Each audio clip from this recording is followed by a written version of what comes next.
All right, so a buddy of mine texted me the other day and said, hey, Brandon, I got this real estate deal I want to buy, and it should produce between $100 and $200 per month in cash flow. Is that a good deal? What do you think? All right, so here's what I responded with. Basically, $100 to $200, people oftentimes hear me say that. I host a webinar every week on BiggerPockets, biggerpockets.com/webinar, where I talk about this idea of I generally aim for $100 to $200 in cash flow per unit that I buy. So if it's a duplex, I want $200 minimum. If it's a fourplex, I want $400 minimum. And that's cash flow, like leftover in my pocket after all of the bills have been paid. After everything's said and done, I want at least a minimum of $100 per month per unit on a multifamily or a single family house. I usually aim for about $200. Again, after all of the bills have been paid.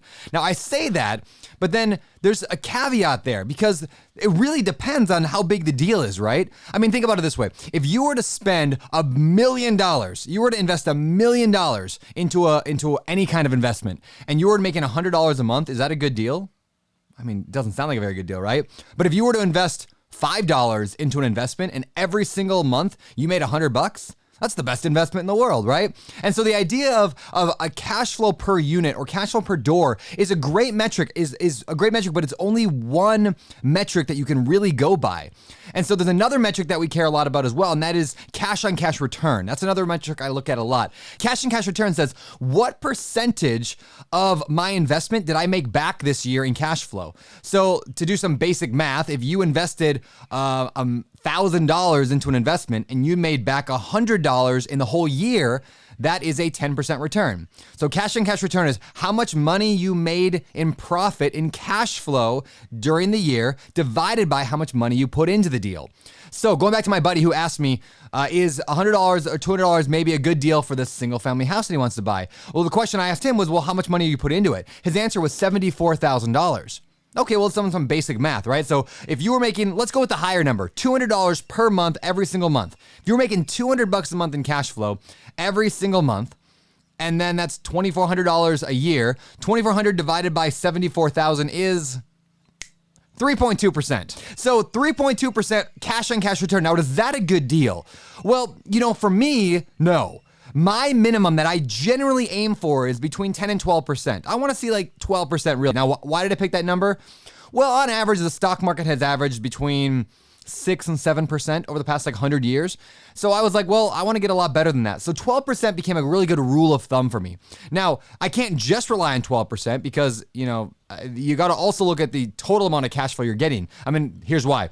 If you invested $1 into a real estate deal, $1, and you made $2 a year, $2 a year in profit, is that worth all the headache of putting into a real estate deal? Probably not, because you're only getting $2 a year, but that's a 200% cash on cash return. Shouldn't you do it? Well, no, because it's only $2. I don't care. So I look at both those numbers. I look at cash and cash return of a minimum 12%. I might go slightly lower than that if I believe in the market is doing a really well appreciation-wise. Like if property value is going to climb.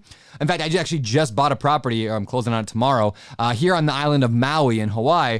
And I'm only going to get just under 10% return. Now, why would I do that? Why would I violate my rules? Because it's Maui and I believe that prices on an island are going to go up really well. So that's just, I will budge a little bit. But I want both those things. I want at minimum $100 per month per unit personally. And I want minimum 12% cash and cash return. That's my general line of thought. Then there's one more metric that I look at, and that's overall return. There's a couple ways to look at it. Some people look at IRR, which is called internal rate of return. I kind of look at just average rate of return. There's, again, a few different formulas for figuring it out, but it kind of tells you the same thing. The idea is, if you hold this property for, let's say, 5 or 10 years and property values go up a little bit, the loan gets paid down a little bit, over that time frame, what's my average return each year? And so for that, I typically shoot for around 15%. So when I go into an investment, I typically want to see about 15%. In fact, I'm doing like a big syndication deal right now where I'm raising money for a big real estate deal, a big mobile home park conglomerate that I'm buying. And so that was always the metric that we were aiming to beat. I wanted to be able to give investors at least 15%. Because if you can get 15% by doing your own deal or 15 or more by investing in somebody else's, why would you do your own deals? That was the logic behind picking that 15% number in our syndication fund. So that's kind of the idea of how I look at a deal, whether or not I'm going to do it or not, whether or not I get the $100 per month per unit minimum. That's just a base hit. I'd actually like more than that. That's minimum for a average blue collar type property. And then 12% cash on cash return, and then a 15% average return per year. And again, if you want to look at IRR or some more complicated metrics like that, you can. So, if you like this video, make sure you give me that thumbs up button below the video and let me know you want more informational videos like this on real estate investing topics. Follow us here on BiggerPockets, wherever BiggerPockets can be found. I mean, it's YouTube, Twitter, Facebook, all that good stuff, Instagram. And if you want to follow me personally, you can find me at Beardy Brandon on Instagram.